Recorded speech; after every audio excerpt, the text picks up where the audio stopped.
Hello everybody, welcome to something that is a little new, but a little not new, because I'm sure you've seen me tweet about it and talk about it. This is Dissidia Final Fantasy Opera Omnia, or DFFOO for short, because you're going to want to make it short, because that name is something else. So, today I'm just going to talk about it a little bit, and what it is. So it's a turn-based RPG, similar to Final Fantasy traditionally. You get a lot of the different Final Fantasy characters that join your team. So you can see everybody to the side here are all the characters that I have. I think there's some that I have missed in a little bit of a down period where I wasn't playing. But the good news about this game is that every character is free. You get every character in the game for free. The gacha system is their weaponry. So you pull for their equipment. So for example, in this one has Zack's Buster Sword, it has Seven's Platinum Whip Blade, and it has Yuna's special EX weapon, which is the Mirage Rod. This one has Terra, looks like Ferris and Ramza.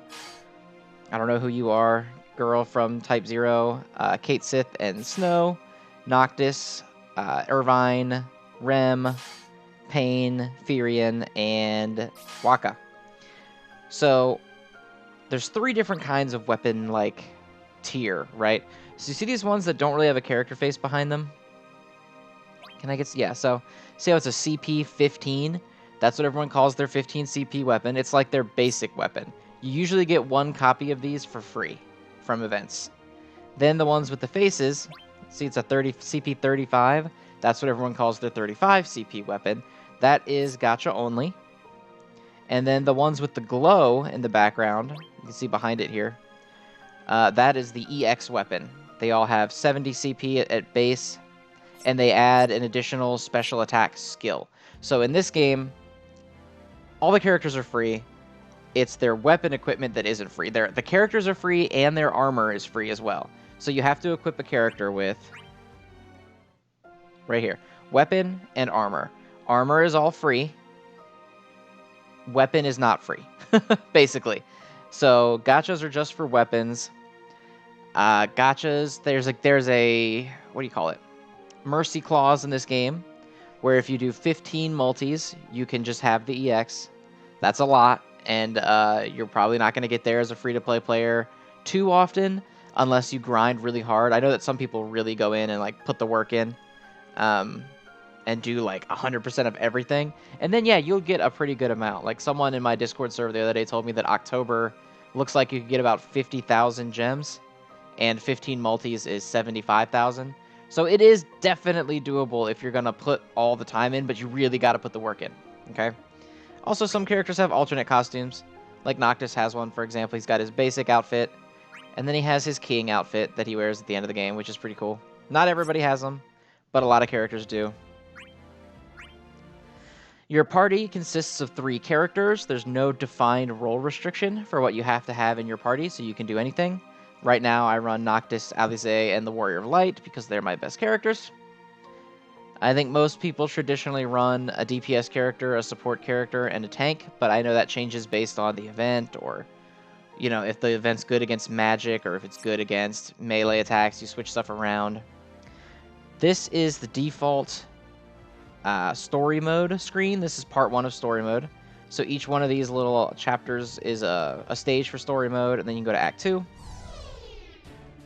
And then Act 2 also has a bunch of chapters for story mode. Like, see, I'm not even caught up with story mode right now. I need to start doing that. Get some gems built up.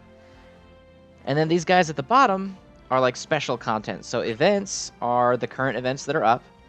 The Encountering the Dark Dragon is a special event that just helps you farm really good stuff. Sincere Strength, you see how it has the character face on it? This is her unlock event. So she just came out, and you unlock her through this. A Feast for Darkened Wings is a lot like Encountering the Dark Dragon. And then Mog's Gym is just a way to farm some easy stuff that you might want. To farm like gems and clusters and that kind of stuff. Characters are leveled up on the enhancement screen, so is equipment. So your characters are leveled up with what's called crystals, and then they also have experience points for their flat level. So for example, you see Warrior of Light here has a 70 up on his head. It says 70 above his head and then 70 right here. This is his normal level. This is his crystal level. So crystal level is built up with these little crystals that you get from gameplay.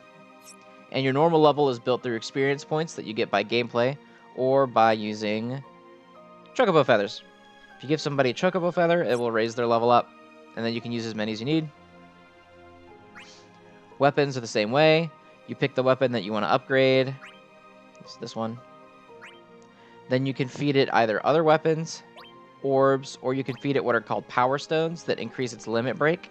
I'm not going to go too far into limit breaking because that's something for another time, but there's a lot of raising of weapons and stuff that you can do. Lost chapters.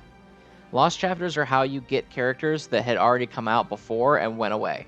So when a character comes out, their event is out for a limited period of time, and you can get the character that way. Or, if you miss the event and the character is gone, they'll be re-released in these lost chapters. So every single one of these will unlock the character whose face is on them, basically. Kuja, Kefka, Sephiroth, Zack, Alize, etc. And then Noctis is currently the most recent one, and he's got a limited time bonus mission going because he just came out. World of Illusions is the only content in the game that has stamina. So nothing else in this game has stamina except for the World of Illusions. So you can play as much as you want except in here. Unless you need something that's called a potion to recover your stamina in here. So you can farm summon equipment, you can farm basic artifacts, and then they have special events that let you farm character-specific higher level artifacts. And artifacts basically give you additional passives, or they power up the passives that you already have. There's a lot to cover. So I'm going to try not to ramble too much. I'm probably already doing it. And then the Abyss. The Abyss is like it's like a dungeon crawler. Like you're going through different floors of content and fights. And it's just a hard mode kind of thing. It's like harder battles than usual. So let's just go ahead and go into a fight so we can talk about fighting. We'll do a World of Illusions. We'll fight Ifrit. Is that him? What? Huh? Oh, that wasn't Super Ifrit. That was regular Ifrit, wasn't it? Ultimate Ifrit. There we go. There he is. So here's your friend list. If technically it's not a friend list, it's a following list. So you follow players that you want on your list, and that's what this Moogle icon, like this Noctis here, looks like. It means I'm following them, and they're not following me back. This Moogle, the double swirl Moogle, means that we follow each other. If you follow each other, you get their character for 2 additional turns. So if you tag a friend in, you get them for 3 turns normally, but if you're both following one another, you get them for 5 turns. So it's beneficial to have good friends in this game. I know a lot of games like Pokemon Masters that you have a friend list and it doesn't do anything. This game, friend list actually matters. So, alright. Let's take on Ifrit and we can go over combat. So if you guys have played the Dissidia games before, this will look a little bit more familiar to you. So you see how the character has a health gauge, and then he has these numbers to the right of the HP bar? Or for example, on Ifrit, he's got the 0 above his head, and then he's got the health bar, right? So that's the difference between his Brave value and his HP value. So a Brave attack gets rid of that bar and puts him into what's called a break state, while the HP damage comes out of the bar. So there's 2 different resources you have to manage. You have to manage your bravery, and you have to manage your HP. When you use an HP attack, whatever your current bravery stat is how much damage you're going to do. See? He did the 22,950 that he had, and then his gauge went back down to 0. So you build up your bravery by doing attacks, and then a lot of attacks at this stage in the game have HP attacks on the end of them. So watch. 2 brave hits, HP hit. So it allows you to build up the amount of damage that you're going to do, and then the character drops the damage out. What Brave Break does, so you see how he says break above his head. Break is when you take a character below 0. So they're at 0 or near it, and then you hit them with a break.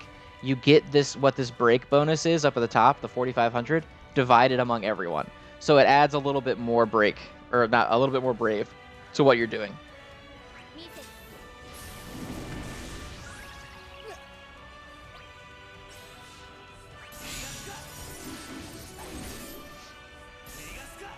And then every character, I'm not going to go over what each character here is individually doing because every character has so many specifics to their gameplay style. It's part of what makes this game so much fun, is that every character has their own mechanics and their own gimmick and their own special style that you have to use when you're playing with them to get where you want to go with it.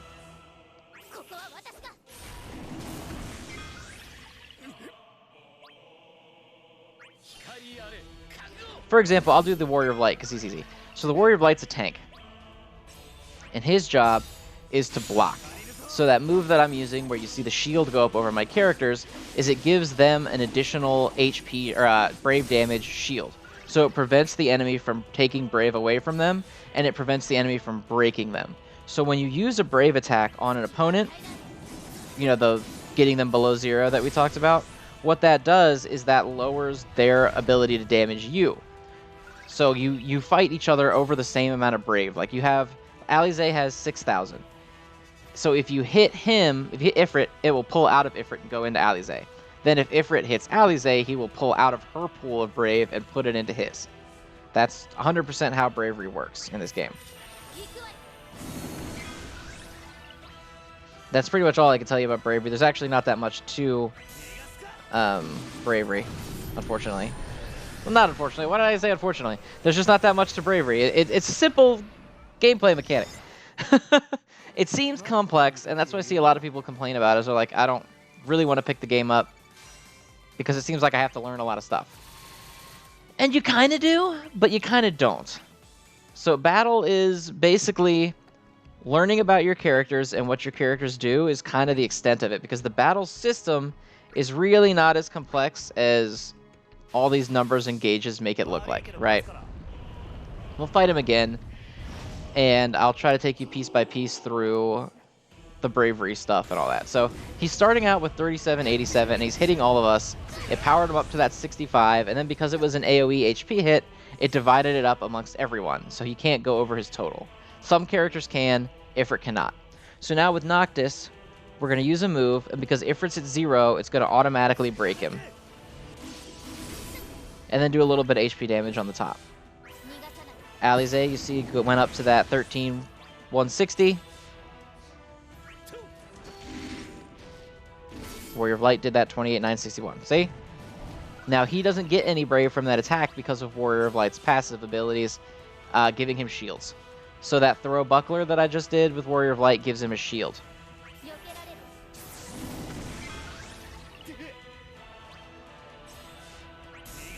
And you can see stuff like Noctis's abilities becoming plus abilities, and slapping enemies with debuffs, and slapping enemies with HP and Brave damage, and all these different combos. It's too much to go over in one video. Even for these 3 characters, I would have to do 1 per character to even really get there. It's just too much.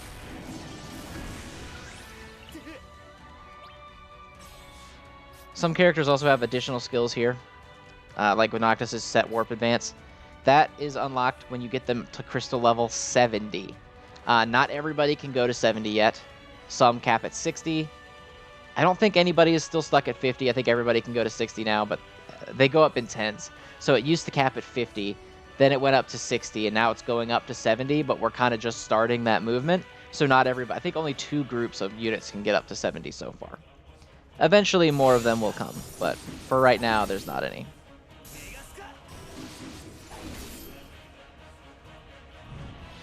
So Alize is a character that I find really fun, mainly because you see those 2 little things above her head there? When it goes back to her head, the purple and the white, that's her white and her black mana.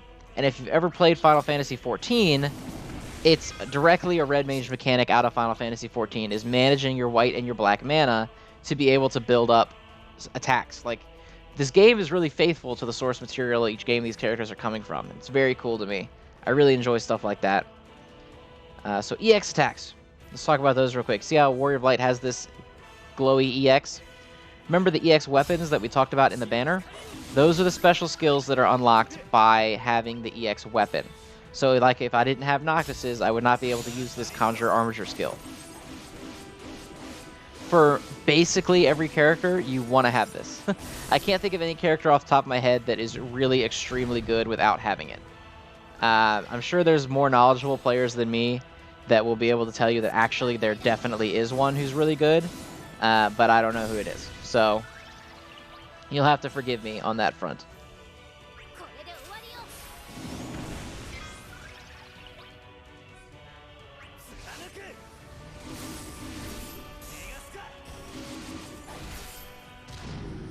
If it did. I didn't really get into everything that I wanted to talk about, just from a basic overview standpoint. Since this is more of just a should you play this or not type thing, I wanted to do a little bit about battle. And then I want to focus on the gacha, which we talked about a little bit. So gameplay, the battle system's really good. It's really fun. The gameplay is clean. Characters are unique. They all feel different. They all feel good. While a lot of them can do similar things at times, like, for example, Squall and Cloud. Both characters built around doing damage. But Cloud is a little bit more utility focused. He has things like status ailments. He has launches. Whereas Squall is more about just outputting damage, and Squall becomes AoE. So Squall is damage, damage, damage, damage, whereas Cloud brings a little bit more to the team, but he doesn't quite shit out the same kind of damage that Squall does. That's the kind of thing I mean by similar roles, but different end results. Is every character really plays differently. And you have to know how to play each character as you get them and kind of learn what you're doing with each character and how you want to use them, who they work well with, who they're bad with, that kind of stuff. It's really fun. It's exciting. It makes you able to use characters that you want more or less easily. Excuse me. So, these little coins here, you get these little coins every time you do a multi. You get 20. This is what you can buy with them. So the Rune Saber is Noctis's EX weapon. So if I were to do, 1, 2, 3 more multis, I could get it with the coins. I'm not going to do that because I have it, obviously. So instead, I'm going to buy these with my little coins.